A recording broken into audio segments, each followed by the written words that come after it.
I'm Jim Munchback, and we're about to get started with another lesson in personal finance. And I'm going to start out by doing a speed test. If you were with us last week and the week before, you got to experience a problem with Mr. Internet. I thought it was my ISP, but it wasn't. It was my network connections. So I installed a whole new system, a whole new mesh system, and hopefully today we have the problem solved. But to be sure, I want to first try with a speed test. So let's jump in and do a speed test real quick. I'm going to do a speed test and see how that looks. So here we go. I'm on my MacBook doing a speed test, and it looks okay. Nothing to write home about. If I was at my office at U of H, that would be up around 900. But here in the studio in Friendswood, it's not so great, but it's not bad. Certainly enough to do a live stream, especially with the upload speed there. So I think we have the problem solved. I'm hoping we do. So we've got the Zoom room open. Folks, this semester, students this semester are not really taking advantage of the Zoom room, which is fine with me because the Zoom room is mainly for folks who want to be here and ask a question. So here we go. Let me just get things set up. We're going to talk about asset allocation today, and I'm going to get that set up. So we've got good speed. It's about 10:02 a.m. We won't get started until about 5 minutes after. Looks like we have someone in the Zoom room. Hey, Nathalie, good to see you this morning. Hope you had a great week.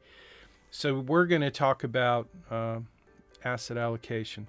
Last week, we talked about the perfect investment strategy, which was a kind of how can I say, a set of strategies. It wasn't just one strategy. It was multiple strategies. So last week I introduced you to investing, investing 101. Investing is probably the most popular topic in the course, and so we're going to spend another week talking about asset allocation. I'm going to review last week's assignment, last week's lecture. I'm going to introduce you to kind of a deeper level of understanding asset allocation because, as I said last week, asset allocation is the single most important determinant of your portfolio's results. And so I want to make sure you know how asset allocation works. And as I said last week, that means being familiar with asset classes, because asset allocation is really that magical thing that happens when you mix up your asset classes in your portfolio in such a way that you give your portfolio extra juice to produce better results. So all four of the investment strategies that we talked about last week are strategies designed to help you maximize returns and minimize risk. And so I'm going to review those again here in just a minute. I'm going to wait until we get another minute off the clock. Let me see. Good to see you too, Nathalie. If you are in the Zoom room, you're welcome to leave a comment, and I'll try to read it and respond to it as we go. But if you're on YouTube, Facebook, welcome. I am glad to have you here. We will be posting this to the playlist. So the playlist is at uhplaylist.com. If you didn't know that, you're probably failing the class, and it's time to drop the course. I've had that conversation with a couple of students. I really hate to do that, but at this point in the semester, if you're still struggling with basic things, my recommendation is always drop the course, take it again next semester, and we'll do our best to help you get a good start. Most of you have an awesome start. I'm amazed at how many of you this semester have taken advantage of the early assignment benefits. And that means a lot to me. I hate it when students struggle in this course. I know some students will struggle. Uh-oh, I think I heard something. Did somebody have a comment? Hey, Victoria, good to see you. I thought I heard something from my MacBook. Anyway, I just wanted to say thanks for you guys, all of you who are taking advantage of the early assignments, and many of you who are not taking advantage of the early assignments. You're still turning in really good work, and I appreciate that. So let's just go into, it is now 10:06, so let's get started. I'm going to jump into, first let me get rid of this and put up this. I had an assistant helping me do some of this, and they took the day off, so today I'm pushing the buttons myself again. So hopefully you can hear me there. We're live streaming on Facebook, YouTube, LinkedIn, Twitter, and we have the Zoom room going too. You guys, I know you can hear me, or you would have said something, and I know you can hear me because Natalie and I have been having a little chat.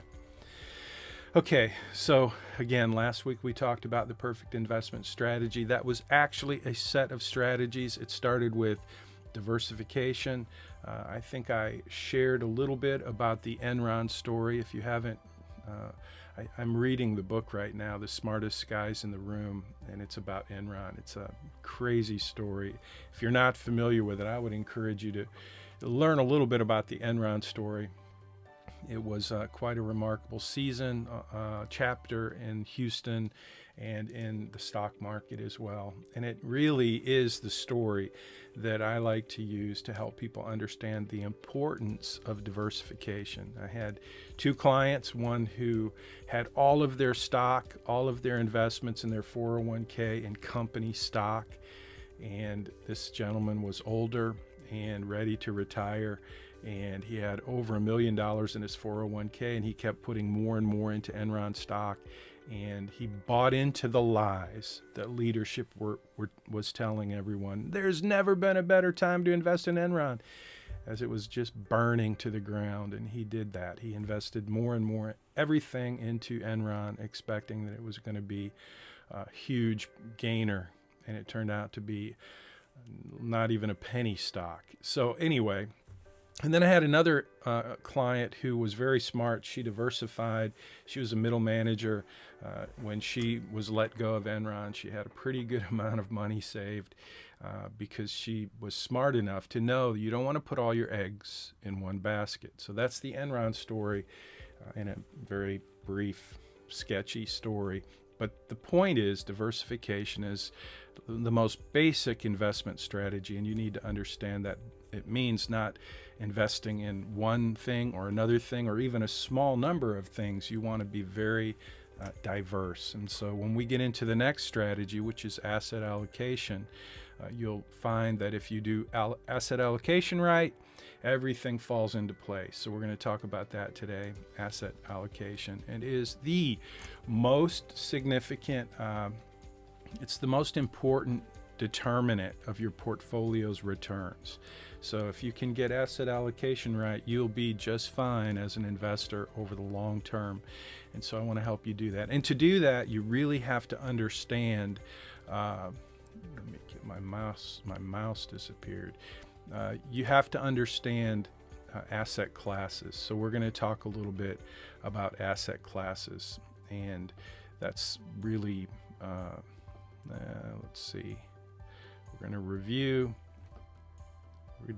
I already did a speed test. If you didn't see that, by the way, if you're getting here a few minutes late, we have good speed, and I hope we have solved our problem with being disconnected 2 weeks in a row. I apologize.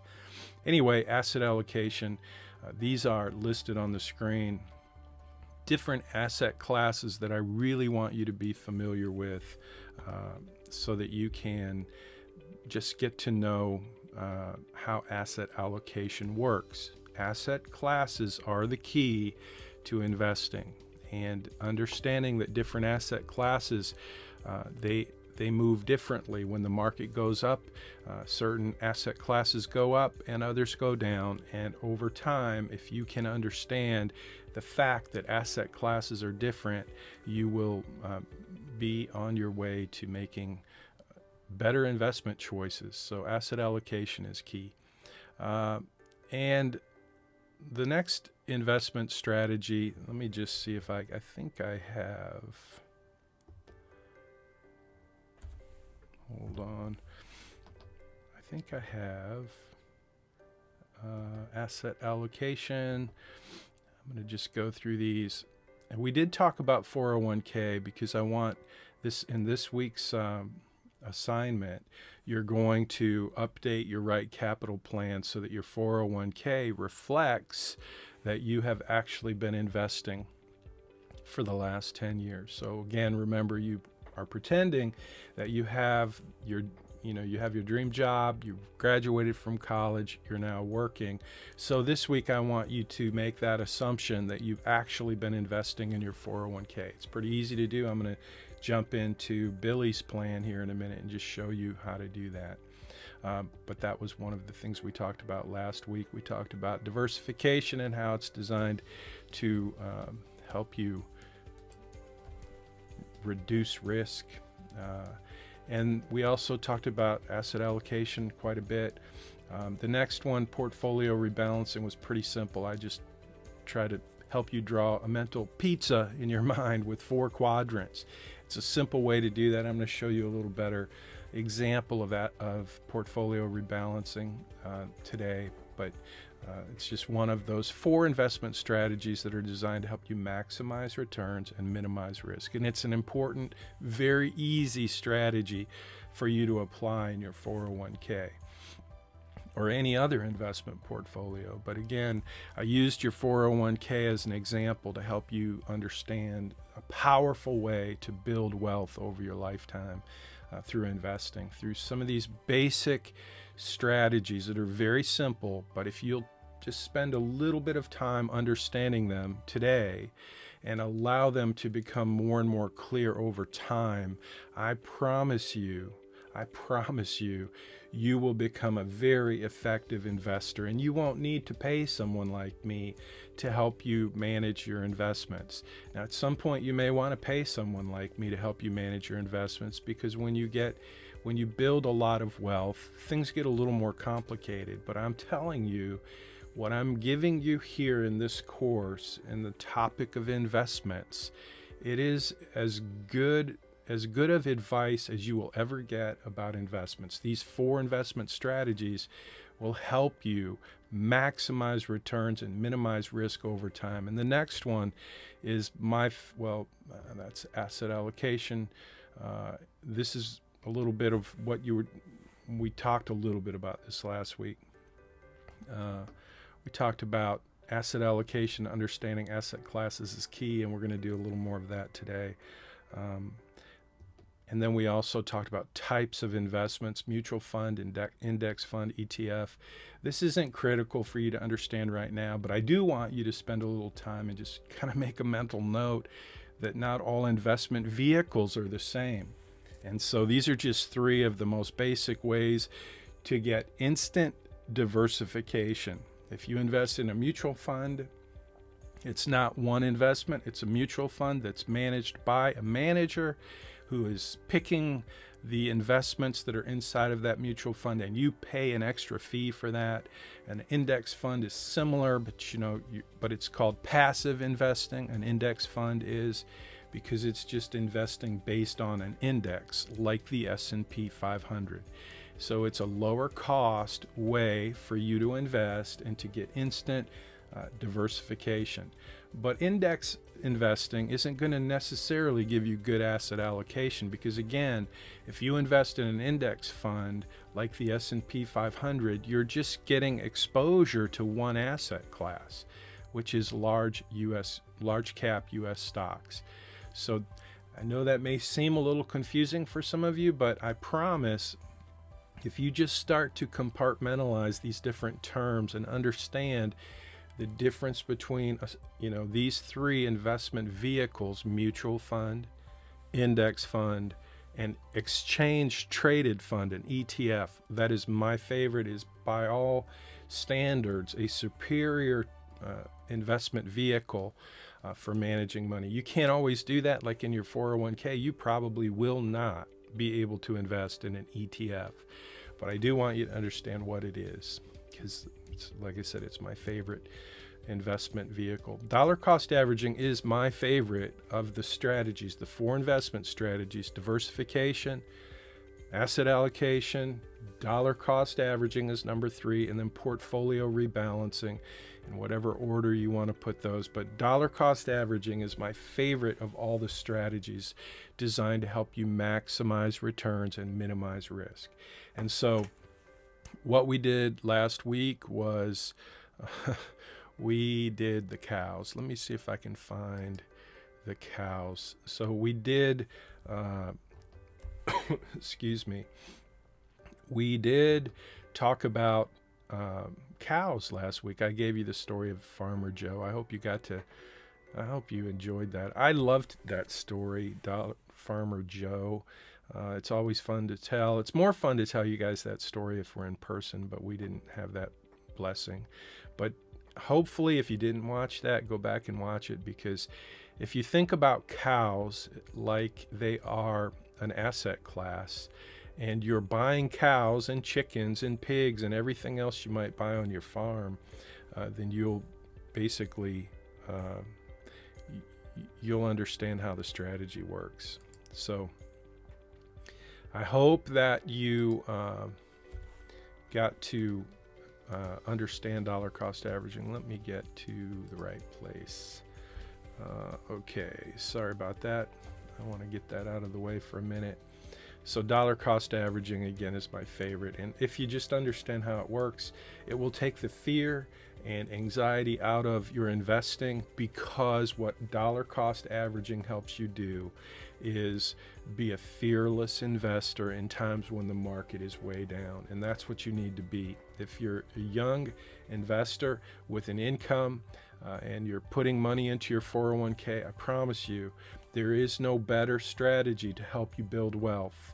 It not only helps you maximize returns and minimize risk, but dollar cost averaging, having a systematic approach to investing where you're putting money in every paycheck, and that money is being allocated to different asset classes because you set up your 401k with a good, reasonable, logical set of asset classes like U.S. large cap stocks, small cap stocks, bonds, and international stocks.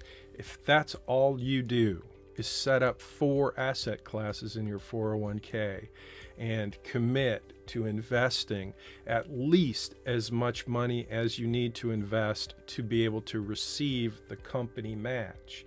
If you just do that one thing, you will do the most important thing in terms of building wealth.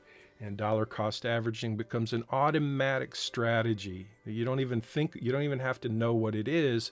That's what you're doing. And so that, coupled with the next one I think should be, well, I did Farmer Joe. Let me see. Portfolio rebalancing. I know it's somewhere. I'm thinking it's somewhere. One more asset. I think it's right there. Yeah, sorry about that. My buttons are kind of messed up. Portfolio rebalancing is, usually I do them in order of diversification, asset allocation, dollar cost averaging, and then I end with portfolio rebalancing. Last week I ended with dollar cost averaging because it's the most important, but portfolio rebalancing is important. It is important. And it's super easy to do in your 401k. So when you get 10 years down the, well, actually, if you start working and you're putting money into your 401k, at least once a year, I want you to rebalance your portfolio. Just set it up so that the money is going into each of those asset classes every time you get paid. And then after a year or so, just go back and there's generally a button in your 401k in your dashboard at your company when you go online to look at your portfolio there's a way for you just to rebalance. And you can learn how to do that when you have access to that 401k. So those are the strategies. Now I want to spend a little time going over asset allocation. So again, if you have a question, and if you're, at this point, hopefully you're understanding what we're talking about. If you haven't spent some time reading the information that you have in Money Study Group, if you haven't done that, there's lots of information about asset classes. And so you don't need to be an expert, but I do want you to be familiar with these different asset classes. So there they are again in the list, and that's for you to just be familiar with. One thing I want to do for a minute here is talk about the capstone assignment. It's coming up sooner than later. And I'll do a lecture on the capstone just to kind of review what's expected and what I'm looking for. But it's really pretty simple.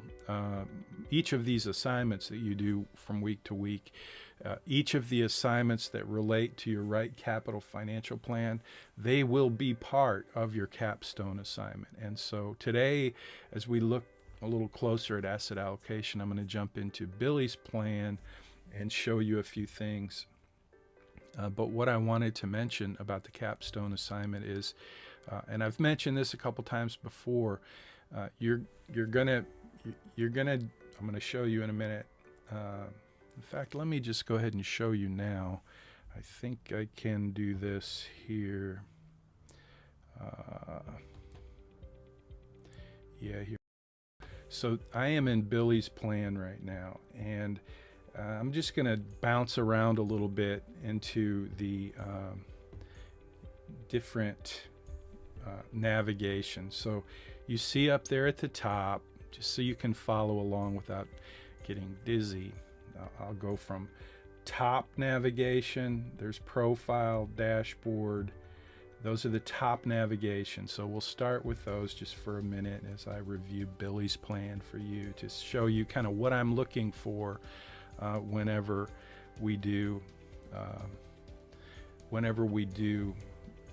I review your assignment. So let me just go ahead.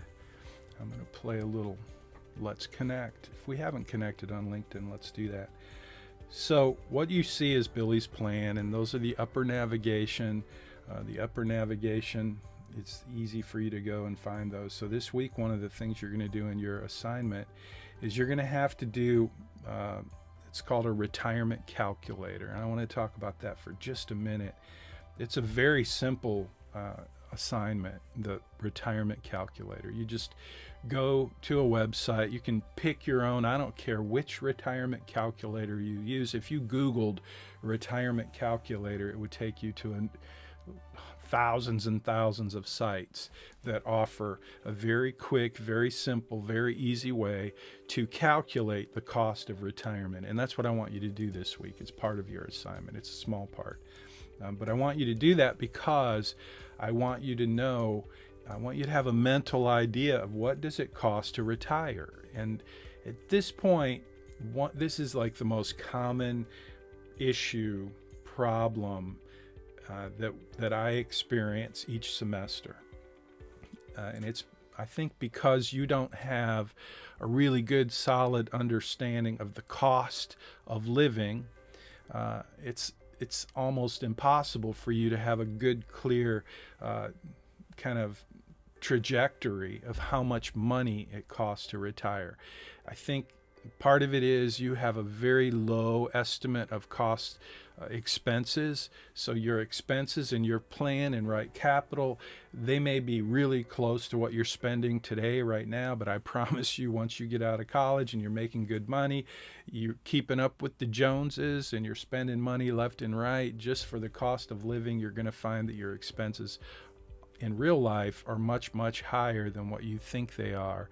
And so because of that, a lot of times your financial plan and Right Capital has these ridiculously high numbers. And so I want to just remind you again that if you have ridiculously high numbers anywhere in your financial plan and you don't even recognize that you have $1 billion or $100 million in excess at the end of your plan, then you will get a 50-point deduction for that. So share that in GroupMe, tell all your friends.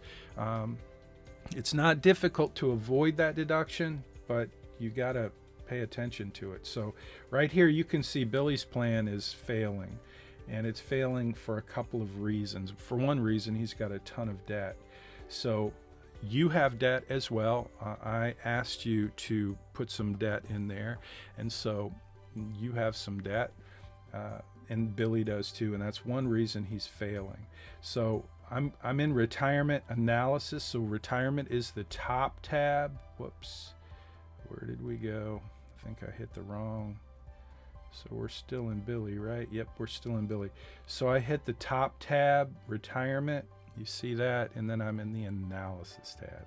So this is where I want you to go after you do your retirement calculator. And I want you to just compare notes. I want you to compare notes to see which one of these plans, your plan and right capital, or the retirement calculator that you did in using whatever tool you decide to use to do your retirement calculation. So you're going to come up with a number, and I want you just to get familiar with what these numbers look like, because I want you to go into your right capital plan, and I want you to do a little bit of comparison, and I just want you to play around in your plan like I'm going to do here in a minute and just show you. Let me get rid of that and go. Here we go. I'm just going to jump in and play with Billy's plan. So this is Billy's plan. You can see it's his current plan, and we've got this action items down there. This is the key thing in this whole right capital plan. This is probably the most functional, most valuable, most important place for you to be familiar with. So you see the action items. When I tap on action items, it opens up a whole new world of information, and that's what I want you to look at. So if we look at some of the things that are proposed in this proposed plan, which is kind of a default, as soon as you start making changes, you always have this proposed plan, and that's where you're basically going to be telling Right Capital that you want to make some changes, and you're looking to see what does this scenario look like if I change things. So here's what we've done. We've changed Billy and Sally's retirement age to be 60 years old each, and we've given them monthly expenses of $8,500. So let's just say that Billy, and you have to do this when you do your retirement calculation, whatever tool you decide to use, you're going to have to say, here's when I'm going to retire. It's like one of the inputs, one of the important inputs that determines how much does it cost to retire. If you retire early, the earlier you retire, the less years of income, the fewer years of investing, all of those things become more expensive. They put weight on your financial plan, and they really change the trajectory of your plan, the outcome of your plan. So that's what we're doing here. We're changing the trajectory. You're going to do the same thing when you do the retirement calculator. You're going to have to say, oh, I want to retire at 65 or 67 or 60 or 50, whatever you want to do. Play with it. I wouldn't just do one scenario. I would play with it just so you can get an idea and see how each of these variables impact the cost of retirement. So in this case, we've got Billy and Sally retiring at 60 years old. So if I change that to, let's do 70, just to make it simple and show you that it makes a big difference. Let's just say 70. Now I changed that to 70, so I have to go down here and I have to hit that refresh button. Don't forget the refresh button. So when I hit the refresh button, it's going to change this Hopefully it's thinking.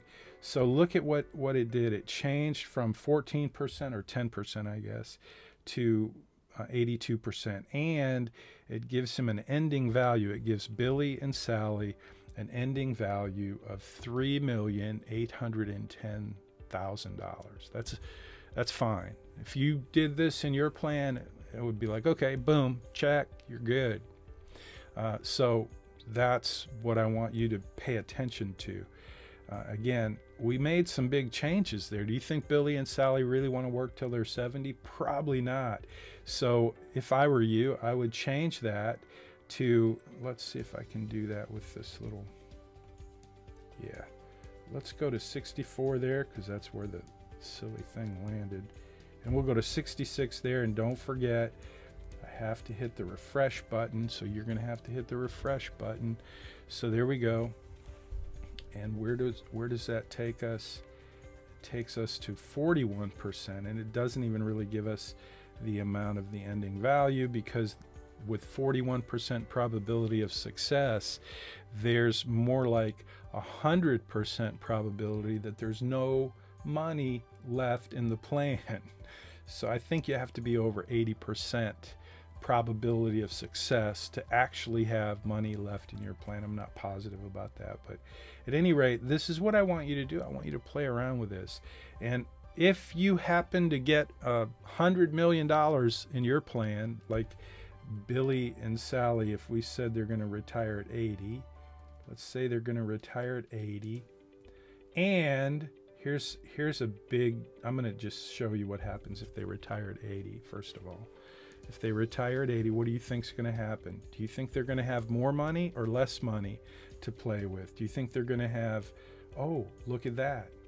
If they retired at 80, which is ridiculous, nobody wants to retire at 80. Nobody plans to retire at 80, and I wouldn't even suggest you do that. I just want you to understand that this is one of the inputs that makes a big difference, and you have to decide, when do you want to retire? How long do you want to work? How long will you make an income?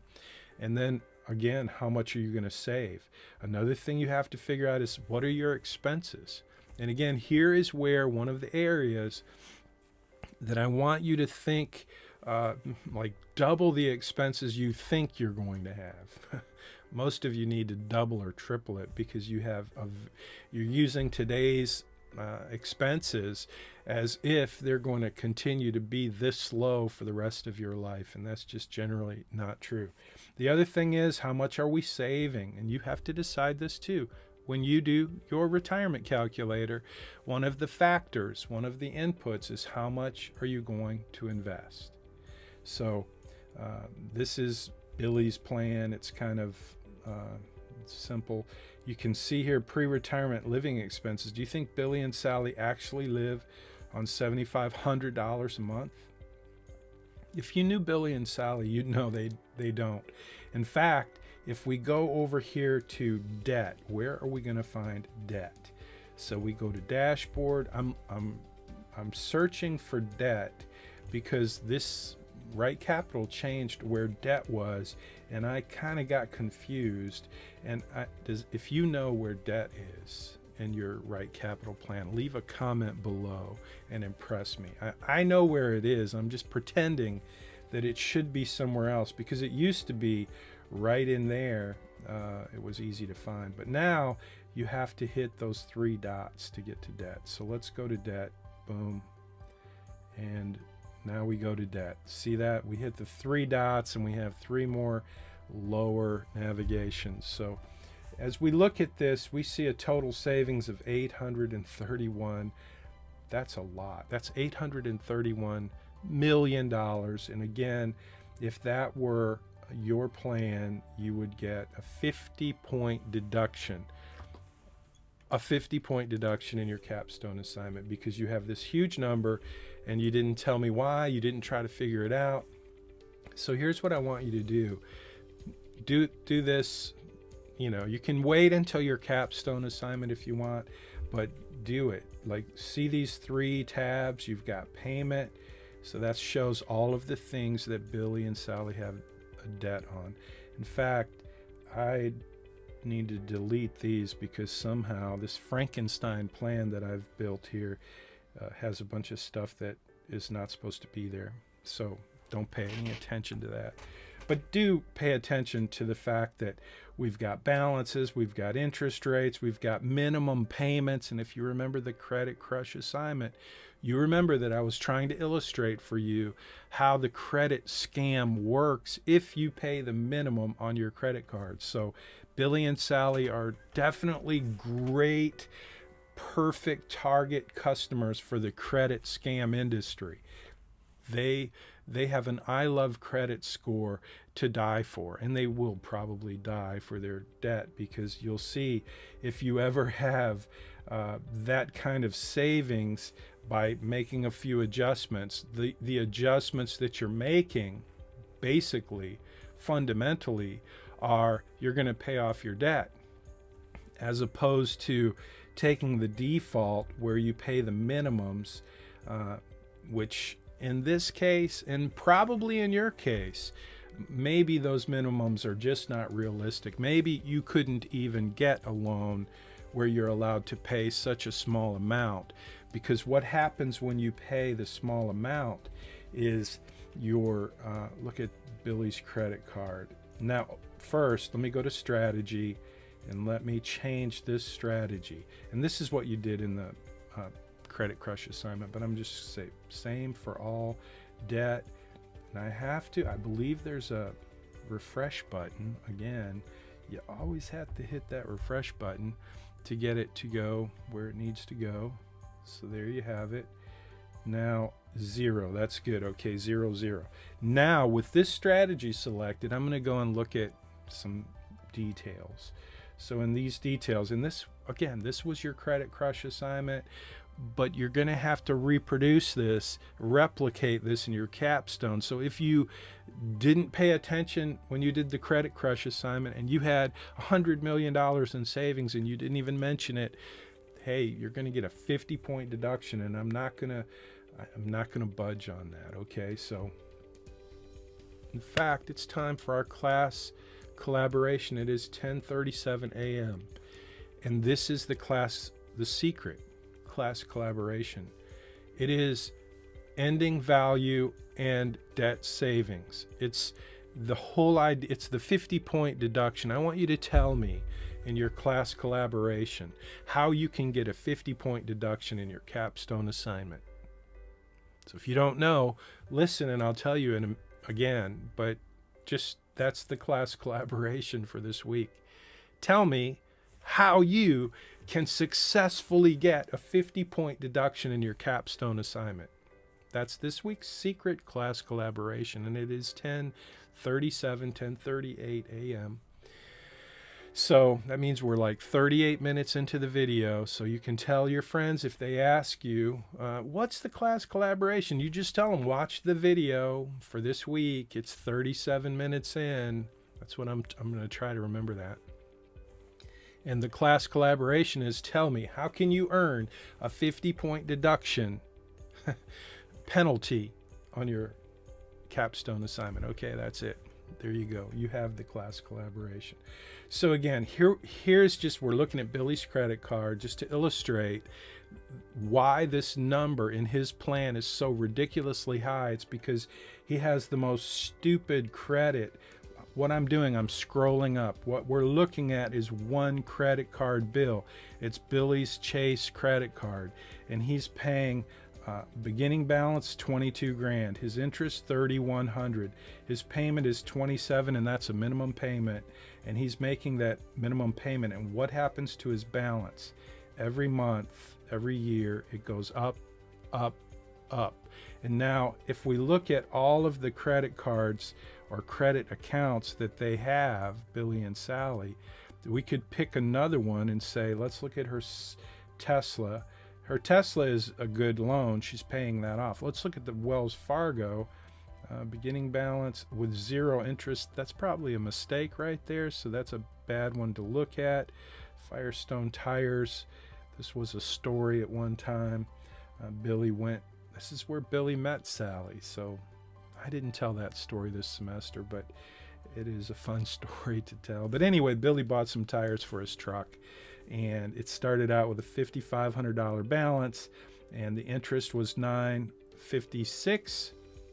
His payment $420, and look at that balance. Look at that balance. It goes up and up and up and up. So imagine all of his credit cards have a minimum payment with interest, and by the end of the cycle his balance is going up, up, up. That's why when Billy changes his strategy from same priority for all debts to anything else, highest to lowest interest rate, that's the most common, most popular, most effective typically, we hit refresh, we get this redonkulous number, because in Billy's case he's upside down on every loan, and he's got tons and tons of loans. So if this were your plan in the capstone assignment, and you turned in, this is your savings, which is one of the elements of your capstone assignment, and you don't tell me why. You're just like, I had $831 million in savings. I'm good. No, you're not good. You're missing something. So that's what that is. Now, when we go back to retirement, again, it's the same thing. If you want to earn a 50-point deduction on your capstone assignment, then this is what you want to do. You want to have $10 million in savings with no comment about, where that came from. So that is how you can get a 50-point deduction on your capstone assignment. So that's your class collaboration question, comment, discussion this week. I want everyone to be talking about how can you get a 50-point deduction on your capstone assignment. Now, what do you do about that if you have that much? Well, first of all, just start playing around. I talked you through some of the inputs that make the biggest difference in your plan's ending result. So I just want you to learn. There's no right answer, and if you have a big number, that's fine. I don't care. But I do care if you don't tell me why you have that big number. If you don't even recognize, and that's the problem. A lot of students turn in these big numbers like 100 million, 500 million, 2 billion, and they don't even know it's that big of a number. It's just like they just doing their homework. And that's how you get a 50-point deduction on your capstone assignment. So anyway, you're going to do the retirement calculation to see what it costs to retire, and you're going to use whatever simple online tool you can find. I think I put some in I did put some links in your assignment in Canvas, so if you want to use the one I posted, that's great. Otherwise, just Google it, but come up with a number, share that screenshot, and learn a little bit about what it costs to retire. Now, here's what I wanted to do, back to asset allocation. So here's one of the things that will move the needle. So right now we're saying Billy and Sally are going to retire at 80, which is ridiculous. So let's put that back to, if I can get that, there we go. Let's put that back to a normal number. 67 for me, I'm 62 years old. I think I'm 62. 67 is the age I would have to be to receive full retirement benefits from Social Security. So I typically suggest to folks, hey, that's at least a good number to think about. No, I don't want to work till I'm 67, but I'm 62, and actually I don't think I want to quit working. I know I don't, but I know I won't quit working till I'm 67 because I'm not stupid. I mean, I like working. I do. I might work till I'm a lot older than 67, but I definitely won't quit working in the next 5 years just because I like working and I know how Social Security works, and I'm, anyway, some people. Now, what do I have to do here now? I have to go and hit refresh. So we just want to come up with a decent, relatively normal amount for Billy and Sally. Okay, that's good. Now, here's what I want to show you. This is kind of the important part of today's lecture. We're talking about asset allocation and how it matters. and how it affects your financial plan. And remember, asset allocation is the single most important determinant of your portfolio's returns. So what do we have for asset allocation? This is where, again, you can use this part of your plan, or you can go, I'll show you another way to do it. We're in retirement analysis, and again, this is like the most functional, the most you can do more right here on this screen in your Right Capital plan, because of all these things you can edit and make changes to and just compare your existing plan with your proposed plan. So that's what we're doing here. And I'm just going to show you, when it comes to asset allocation, you see what Billy has right here? I just changed it to preservation. And if you want to know what is more aggressive, what is more likely to produce better results over time, if you're a young investor, you want to be more aggressive. That means more risk. More risk means more return. And that's why these strategies are so important. Remember, the 4 investment strategies help you maximize returns and minimize risk. To do that, for these strategies to work, excuse me, if you're like Billy is right now with preservation of capital as the way that you're allocating your assets, that's like putting everything in the most conservative investments on the planet. And if you're young and you're working and you're investing, that is not a good plan. And you can see when I change this, if I say I can pick any of these, if I do conservative again, I have to hit that refresh button. Conservative is a little bit more aggressive than preservation. Look at the change. Now, if you want to know what does that look like, that's just conservative. Preservation to conservative made that much of a difference. What if I go aggressive? Got to hit that refresh button, and let's see what happens when I go to aggressive. Look at that number. That's just one change in Billy and Sally's plan. It's their asset allocation. Now, if you had that number, $33 million, that's more than $5 million, and that's the number that I just picked out of the air. If you have more than $5 million in ending value, it deserves a comment. Just tell me, I've got $6 million, pretty good, here's why. If I saved $6 million in my debt strategy, just tell me why. Just acknowledge that you have a big number. 5 million, I just picked that number out of the air. I want you to know what your number is. So in this case, we just took Billy to a 95% probability of success with $33 million at the end of his plan. And the only thing we changed is we went from preservation of capital.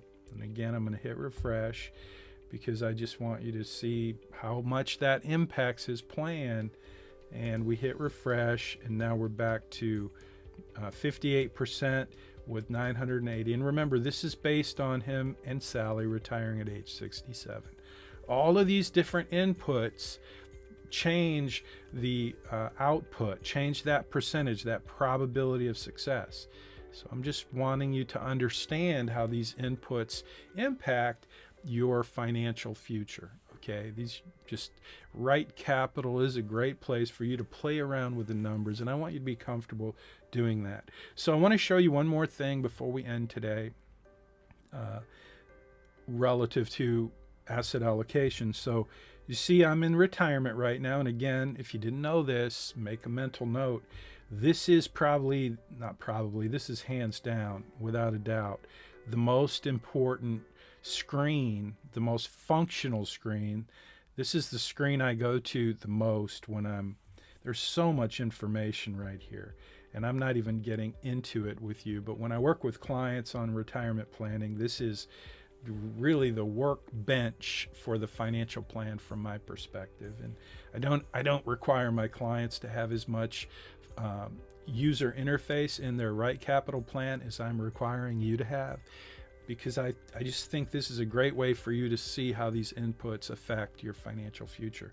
But you don't have to become an expert, but I do want you just to see, here's where we can make some changes and see how that affects the probability of success.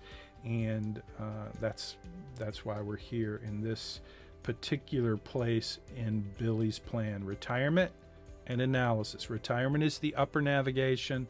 Analysis is the lower. Now I'm going to jump over to investment. And this is investment. And remember, Billy's target allocation for his current plan is preservation. So what I want you just to see is that he's investing in fixed income, 20% equity, and 80% fixed income. And so current allocation, all accounts, and this will tell you, let's see, I'm going to hit action items. So I want you to play around with your, look up here, you've got summary and detail. Okay, I just want you to play around with your plan so you can see what changes happen in your plan when you change the asset allocation. So we're in investments, we're looking at asset allocation. His target is preservation. If we change that to aggressive, I think I don't have to hit the refresh button here. It just changes. All accounts, current allocation. So when you excuse me, I'm stuttering. When you add your accounts, and let's go to that, I want to show you. One of the things I want you to do this week is to make sure that your 401k is being funded. So let's look at Billy's 401k and see if we can make sure that in his profile, investment, he should have a 401k. He does. This is his 401k. If I click on that, it's going to show me Billy's 401k. If I want to know what asset allocation he has, it's right here. The same thing you're going to do. When I hit that, it shows me that it's based on a conservative model. So when we went into Billy's 401k, we gave it asset allocation. We told Right Capital that he's conservative. So if I want to change that to aggressive, I hit save, and now you can see that his 401k is aggressive. So now if I go back to investments and I drop this down to Billy's 401k marathon, it should say aggressive. Now that's what I want you to do. I just want you to play around and take a look and see what asset classes are being changed when you change from one category of asset allocation to another one. And when I say category, I'm talking about these numbers, these styles, preservation, conservative, balanced, moderate.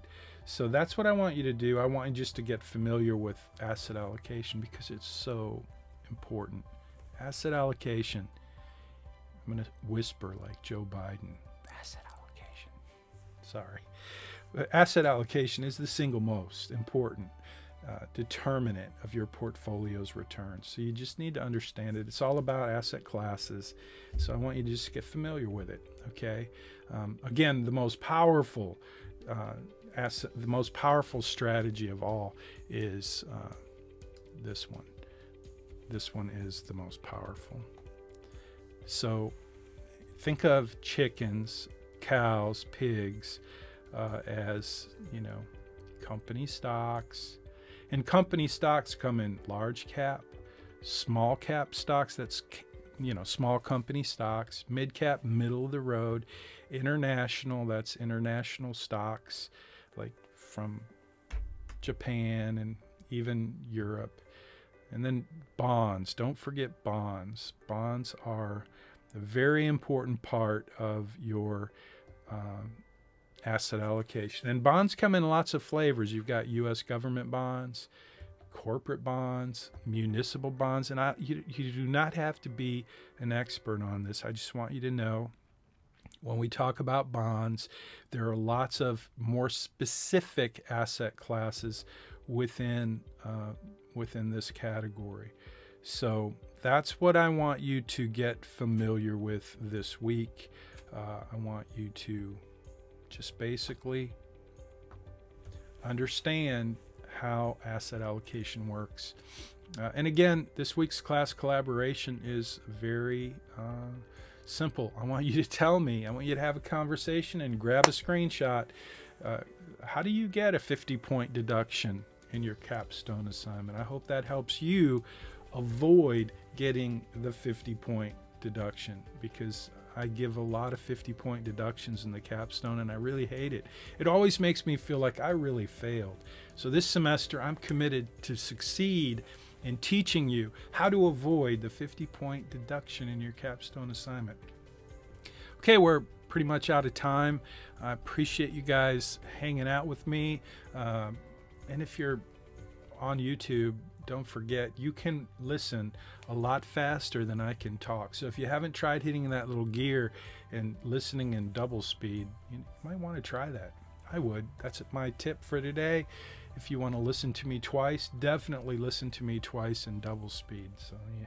Anyway, back to work for me. I'm going to grade your assignments. Those of you who waited until the last minute, I'm going to grade them sooner, maybe today, maybe tomorrow. But again, don't forget, Friday by 3 p.m., if you turn your assignments in early, you get an extra 10 points and my commitment to give you some feedback. This week, I'll tell you a secret.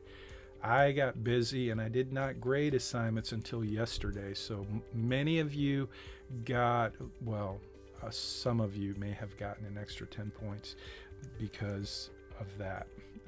So turn them in early. I'm going to try. I always try to get to your early assignments by Friday, right after 3 p.m., right after the market closes. So I'll do that this week too. I will try to do that this week. Have a great week. You guys keep up the good work. And thanks again for being here. Take care. See you next time.